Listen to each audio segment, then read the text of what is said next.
നിങ്ങൾക്കറിയോ ഈ നടുവിന്ന് കാലിലോട്ട് ഉള്ള തരിപ്പ്, കടച്ചിൽ, വേദന, അതിൻ്റെ കാരണങ്ങൾ എന്താ നോക്കാം. നമ്മൾ പല കാരണങ്ങളും കണ്ടിട്ടുണ്ട്. അതിൽ ഏറ്റവും കോമൺ ആയിട്ട് നമ്മൾ പറയുന്നതാണ് ഷിയാറ്റിക്ക. എന്താണ് ഷിയാറ്റിക്ക? അതൊരു നെർവാണ്, ഒരു ഞരമ്പാണ്. നമ്മൾ കാലിൻ്റെ ബാക്കിലൂടെ പോകുന്ന 2-3 റൂട്ടുകൾ, അതായത് ഇങ്ങനെ 2-3 നെർവ്സ് കൂടിയിട്ട് വരുന്ന സിംഗിൾ നെർവാണ് ഷിയാറ്റിക് നെർവ് എന്ന് പറയുന്നത്. അത് സാധാരണഗതിയിൽ എങ്ങനെയാണ് അതിന് ഷിയാറ്റിക്ക, അതിൻ്റെ ഒരു ഇൻഫ്ലമേഷൻ ഉണ്ടാകുമ്പോഴാണ് ഷിയാറ്റിക്ക എന്ന് പറയുന്നത്. അത് കാലിലോട്ട് കടച്ചിലായിട്ട് വരും. അതെങ്ങനെയാണ്, എന്തുകൊണ്ടാണെന്നൊക്കെ നമുക്ക് അതിനെക്കുറിച്ച് ഡിസ്കസ് ചെയ്യാം. അതിന് വേണ്ട വ്യായാമങ്ങളെക്കുറിച്ച് നമുക്ക് പറയാം. ഈ ഷിയാറ്റിക്ക എന്ന് പറയുന്നത് യൂഷ്വലി അത് വരാൻ കാരണം പല കാരണം. ഒന്ന് ലംബാർ സ്പോണ്ടിലോസിസ്, അതായത് തേയ്മാനം കാരണം. പ്രായമായുള്ളവർക്ക് ഷിയാറ്റിക്ക കാരണം കൂടുതൽ ഡിസ്ക് തേയ്മാനം അല്ലെങ്കിൽ സ്പൈൻ തേയ്മാനം കൊണ്ട് അവിടെയുള്ള ഡീജനറേഷൻ കൊണ്ടെല്ലാം കാലിലെ ഞരമ്പിലോട്ടുള്ള ബ്ലോക്ക് ആകുമ്പോൾ ഷിയാറ്റിക്ക വരാം. രണ്ടാമത്തെ ഒരു കാരണം ഡിസ്ക്, പ്രത്യേകിച്ചും ഈ അധികം പ്രായമില്ലാത്തവരിൽ വരുന്ന ഒന്നാണ് ഡിസ്ക് തള്ളൽ അല്ലെങ്കിൽ ഡിസ്ക് ബൾജ് എന്നൊക്കെ പറയും. ഇത് സാധാരണ രീതിയിൽ ഡിസ്ക് തള്ളുന്നത് എപ്പോഴാണ്? ചിലവർക്ക് എന്തെങ്കിലും വീഴ്ച പറ്റിയുണ്ടായിരിക്കാം. ചിലപ്പോൾ എന്തെങ്കിലും വെയിറ്റ് എടുക്കുക, നമ്മൾ കുനിഞ്ഞുകൊണ്ട് നല്ല വെയിറ്റ് പൊക്കി, അല്ലെങ്കിൽ എന്തെങ്കിലും കുനിഞ്ഞുകൊണ്ട് എന്തെങ്കിലും മാറ്റി വെച്ചു. ഇതിൽ മിക്കതിലും ഹിസ്റ്ററി ഉണ്ടാവുക ഒന്നെങ്കിലും ചാടുക അല്ലെങ്കിൽ കുനിയുക, ഇങ്ങനെ ചെയ്യുമ്പോഴാണ് നമ്മൾ ഈ ഷിയാറ്റിക് ഡിസ്കിലെ മുമ്പോട്ട് അധികം ബെൻഡാകുമ്പോൾ അവിടെ ഡിസ്ക് എന്ന് വെച്ചാൽ നമ്മൾ 2 നട്ടലിൻ്റെ അടിയിൽ ഉള്ളൊരു കുഷനാണ്. നമുക്ക് ഓരോ നട്ടലുകളുണ്ട്. ഈ നട്ടലിൻ്റെ അടിയിലുള്ള ഒരു കുഷനാണ് ഡിസ്ക് എന്ന് പറയുന്നത്. ഓരോ ഏരിയയിൽ ഓരോ കുഷൻസ് പോലെ. ഇത് ഈ തള്ളുന്ന രീതിയാണ്. ഇവിടെ ഡിസ്ക് പ്രൊലാപ്സ് എന്നൊക്കെ പറയും, ഡിസ്ക് ബൾജ് എന്നൊക്കെ പറയും. പല ഐറ്റം ഉണ്ട്. ഡിസ്ക് ബൾജ് എന്ന് വെച്ചാൽ ഇങ്ങനെ തള്ളി നിൽക്കുക. പല സ്ഥലത്തും ബൾജ് ചെയ്യാം. ഇത് ബാക്കിൽ പോസ്റ്റീരിയർ ബൾജ് ചെയ്യാം, പോസ്റ്റീരിയർ ലാറ്ററൽ ബൾജ് ചെയ്യാം, ആൻറ്റീരിയർ ബൾജ് ചെയ്യാം. സാധാരണ ഇതിൽ പോസ്റ്റീരിയർ ലാറ്ററൽ ബൾജ് ചെയ്യുമ്പോൾ ഇത് നമ്മളെ കാലിലോട്ട് സ്പൈനൽ കോഡെന്ന് ഓരോ നെർവ്സ് ഇങ്ങനെ പോകുന്നുണ്ട്. ഈ നെർവ്സ് കാലിലോട്ട് പോകുമ്പോൾ അതിന്മേ ഈ ബൾജ് ചെയ്യുന്ന ഇത് തട്ടിയാൽ നമുക്ക് ഷിയാറ്റിക്ക അനുഭവപ്പെടാം. പ്രത്യേകിച്ച് ഈ L4, L5, S1 എന്നുള്ള ഏരിയയിലൊക്കെയാണ് ഇത് കമ്പൈൻ ചെയ്തിട്ടാണ് നമ്മൾ ഷിയാറ്റിക് നെർവ് ഫോം ചെയ്യുന്നത്. ഈ നെർവ് നമ്മൾ ബാക്കിലോട്ട് ഇങ്ങനെ വന്നിട്ട് അതിൻ്റെ ഡെർമറ്റോമൽ ഡിസ്ട്രിബ്യൂഷൻ എന്ന് പറയും. എന്ന് വെച്ചാൽ ഡെർമറ്റോമൽ എന്ന് വെച്ചാൽ ഡെർമറ്റോളജി, ഡെർമ എന്നൊക്കെ പറഞ്ഞ സ്കിന്ന്, ഇതിന് റൂട്ട് ഉണ്ടാവും. ആ സ്കിന്നിലൂടെ ആ ഏരിയയിലൂടെ മാത്രമാണ് അതിന് പെയിൻ വരിക. സാധാരണ ഇതിൽ L5, ഇപ്പോൾ L5 ഏരിയയിലുള്ള ഡിസ്ക് ബൾജ് ആണെങ്കിൽ അതിൻ്റെ വേദന നമ്മൾ തുടയുടെ സൈഡിലൂടെയും മുട്ടുകാലിൻ്റെ സൈഡിലൂടെയൊക്കെ വരും. അപ്പോൾ അതേപോലെ തള്ളവരൻ്റെ അങ്ങോട്ടൊക്കെ വരും. നേരെ മറിച്ച് S1 താഴത്താണെങ്കിൽ നമ്മുടെ ബട്ടക്സിൻ്റെ ബാക്കിലൂടെ, തുടയുടെ ബാക്കിലൂടെ അങ്ങനെ വരും. അതേപോലെ L4 ആണെങ്കിൽ തുടയുടെ ഉള്ളിലോട്ടും മേലോട്ടൊക്കെ വരിക. ഇതൊക്കെ എന്ന് വെച്ചാൽ ഡെർമറ്റോമൽ ഡിസ്ട്രിബ്യൂഷൻ. ഓരോ ഞരമ്പ് സപ്ലൈ ചെയ്യുന്ന സെൻസറി മോട്ടോർ ഡിസ്ട്രിബ്യൂഷനാണ് ഈ ഡെർമറ്റോമൽ ഡിസ്ട്രിബ്യൂഷൻ എന്ന് പറയുന്നത്. ഇങ്ങനെയാണ് ഷിയാറ്റിക്ക പ്രസൻറ്റ് ചെയ്യാറ്. എന്നാൽ ചില ആളുകൾക്ക് ഈ ഡിസ്ക് തള്ളുമ്പോൾ തന്നെ ചിലവർക്ക് വേദന ഉണ്ടാവും. ഈ ഡിസ്ക് എന്ന് വെച്ചാൽ ജെല്ലി പോലത്തെ ഒരു സംഭവം, നല്ല ഹാർഡൊന്നുമല്ല. നമ്മൾ 2 എല്ലിൻ്റെ അടിയിലുള്ള കുറച്ച് മീഡിയം ഹാർഡ് ജെല്ലി പോലെയാണ്. അത് ഓവർ പ്രഷർ, ഡിസ്കിൻ്റെ പ്രഷർ കൂടുന്ന കുറച്ച് പൊസിഷൻസ് ഉണ്ട്. മുന്നോട്ടാണ് ജോലി എടുക്കുക, എപ്പോഴും ഇതാക്കുക, നമ്മൾ ഓവർ വെയിറ്റ് കൂടുക. ഇപ്പം നമുക്ക് നല്ല തടിയുള്ള ആളുകൾ, വയർ കൂടിയ ആളുകളൊക്കെ ആണെങ്കിൽ ഒത്തിരി പ്രഷർ ഇങ്ങനെ ഇങ്ങോട്ട് വരും. നമ്മുടെ വയറൊക്കെ ഈ മുൻഭാഗത്താണ് ഉള്ളത്. ഇങ്ങനത്തെ ആളുകൾക്കൊക്കെ ഒത്തിരി പ്രഷർ വരും. അങ്ങനെ ഒരു മുന്നോട്ട് കുനിഞ്ഞ് സ്ഥിരമായിട്ട് ജോലി എടുക്കുന്നവരെയും വെയിറ്റ് എടുക്കുന്നവർ, പെട്ടെന്ന് സ്ഥിരമായിട്ട് ജോലി ചെയ്യാത്തവർ, നല്ല ഹെവി ആയിട്ടുള്ള ഫ്രണ്ടിലോട്ട് കുനിഞ്ഞിട്ടുള്ള വെയിറ്റ് എടുക്കുന്നവർ, ഇങ്ങനെയൊക്കെ വരുമ്പോൾ ഡിസ്കിൻ്റെ over pressure, intra discal pressure കൂടും. അതിങ്ങനെ കൂടുമ്പോൾ ഒന്ന് തള്ളുന്ന എല്ലാവർക്കും വേദന ഉണ്ടാകത്തില്ല. 2-3 ഉണ്ട്. അതിൻ്റെ ഉള്ളിലുള്ള ഇതുണ്ട്, നമ്മളെ കെമിക്കൽസ് ഉണ്ട്, ഈ പ്രോട്ടോഗ്ലൈക്കൻസ്, സൈറ്റോകൈൻസ് എന്നൊക്കെ പറയും. അവരൊക്കെ പുറത്തോട്ട് ലീക്കായിട്ട് ആനുലാർ ടിയർ, അതായത് ഡിസ്കിന് കീറൽ സംഭവിച്ചിട്ട് അത് ഇൻഫ്ലമേഷൻ ഉണ്ടാക്കുമ്പോൾ നമ്മളുടെ കാലിലോട്ടുള്ള ഓരോ ഞരമ്പിലോട്ട് അത് ഇറിറ്റേറ്റ് ചെയ്യും. അങ്ങനെയാണ് കാലിലോട്ട് പെയിൻ ഉണ്ടാക്കുന്നത്. എല്ലാ ഡിസ്കും കാലിലോട്ട് വേദന ഉണ്ടാക്കണമെന്നില്ല. ഡിസ്ക് തള്ളിച്ച ഇപ്പോൾ ചിലവർക്കൊക്കെ MRI എടുത്താൽ, ബാക്ക് പെയിൻ MRI എടുത്താൽ ചിലപ്പോൾ ഡിസ്ക് തള്ളിയിട്ടുണ്ടാകും. പക്ഷേ അത് ഈ കാലിലോട്ടുള്ള നെർവ് റൂട്ട്, നമ്മൾ പറയുന്ന കാലിലോട്ടുള്ള ഞരമ്പിനോട്ട് തട്ടിയോണമെന്നില്ല. ഞരമ്പിലോട്ട് തട്ടുമ്പോഴാണ് കാലിലോട്ട് വരുന്നത്. ചിലപ്പം അതുവരെ ഞരമ്പ് തട്ടിയിട്ടില്ലെങ്കിൽ നമുക്ക് ബാക്കിലോട്ടാണ് വരുന്നത്. അതിന് നമ്മൾ ഡിസ്കോജനിക് പെയിൻ എന്നൊക്കെ പറയും. അതുപോലെ തന്നെ എല്ലാ ബാക്ക് വേദനയും ഡിസ്ക് വേദനയല്ല, അല്ലെങ്കിൽ എല്ലാ കാലിലോട്ടുള്ള വേദനയും ഷിയാറ്റിക്കയല്ല.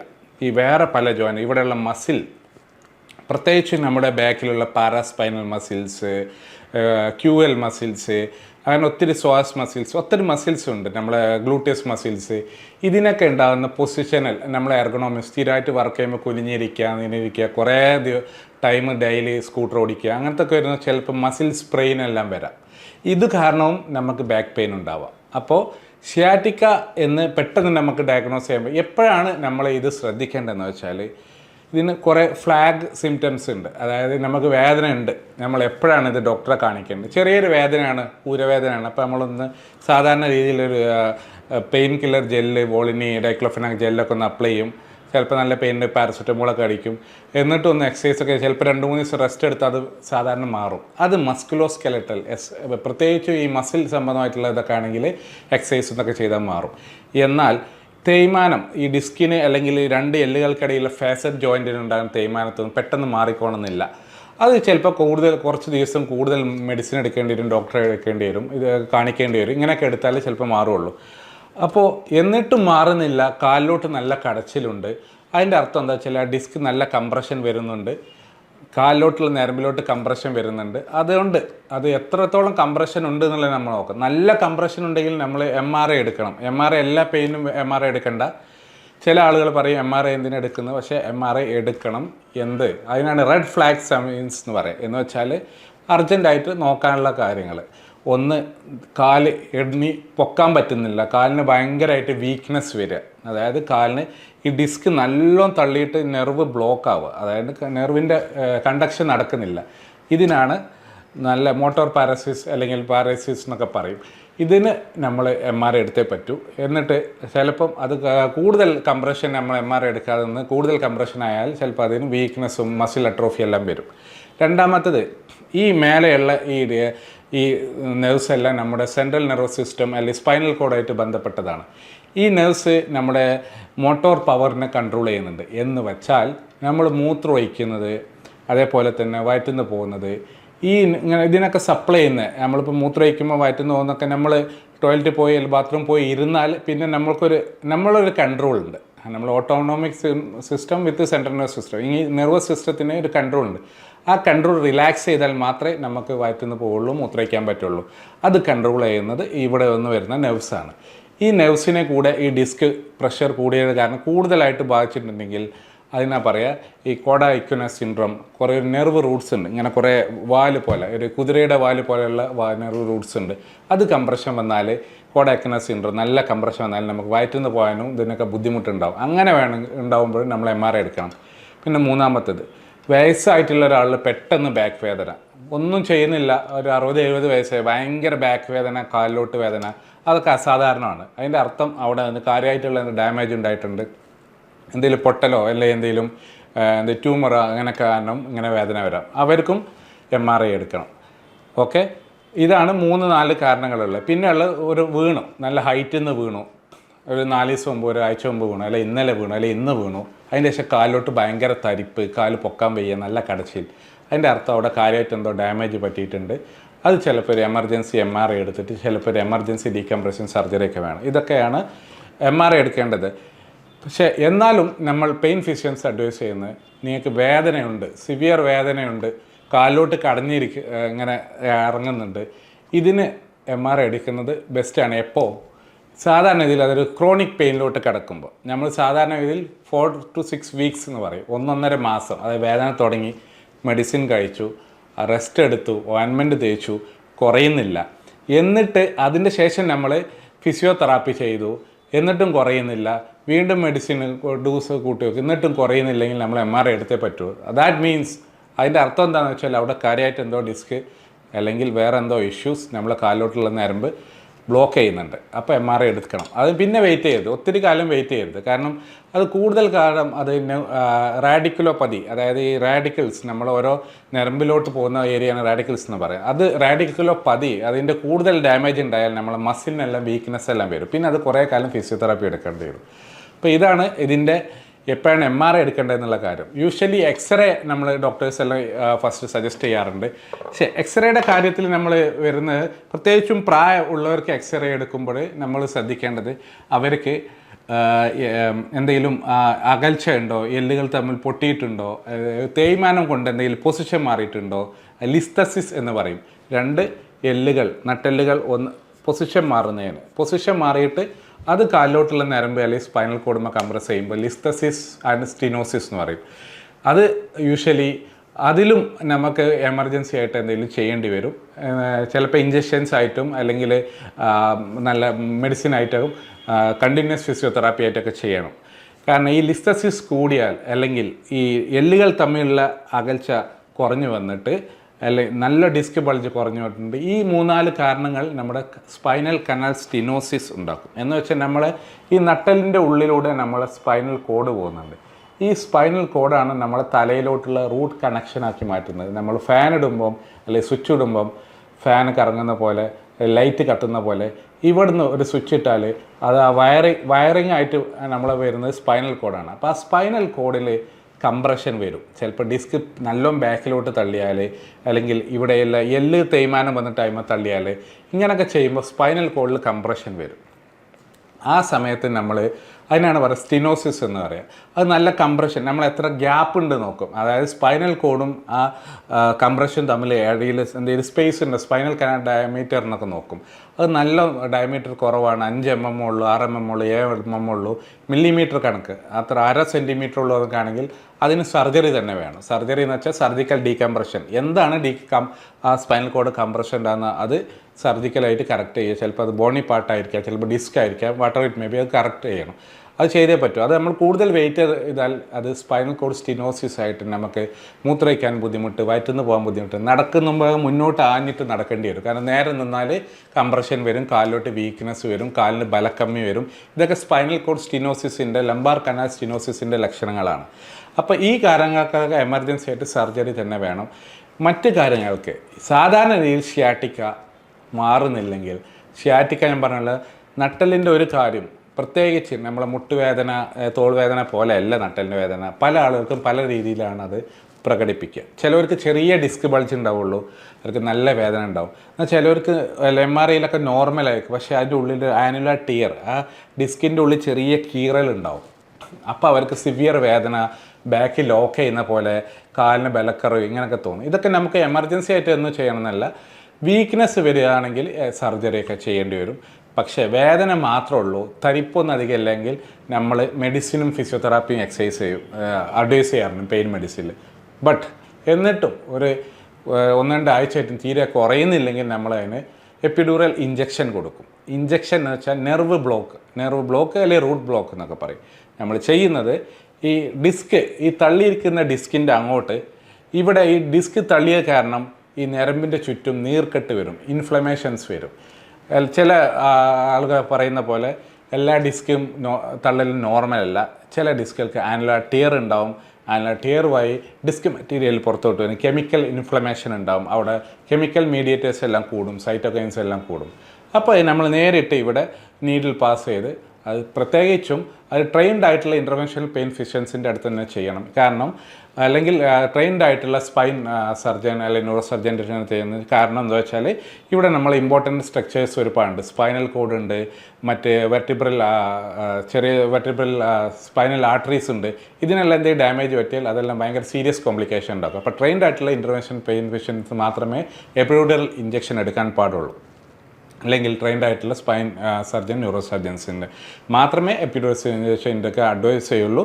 അപ്പോൾ അത് ചെയ്താൽ നമ്മൾ ഡയറക്റ്റായിട്ട് മരുന്ന് കൊടുത്താൽ അവിടെയുള്ള ഈ ഡിസ്ക്, ഈ നെർവ്സ്, കാലിലോട്ടുള്ള റൂട്ടിലോട്ട് തട്ടിയിട്ടുള്ള ഇൻഫ്ലമേഷൻ കാരണമുള്ള വേദന, കാലിലോട്ട് കടഞ്ഞിരിക്കുന്ന വേദന, നമ്മൾ പെയിൻ കില്ലറല്ല കൊടുക്കുന്നത്.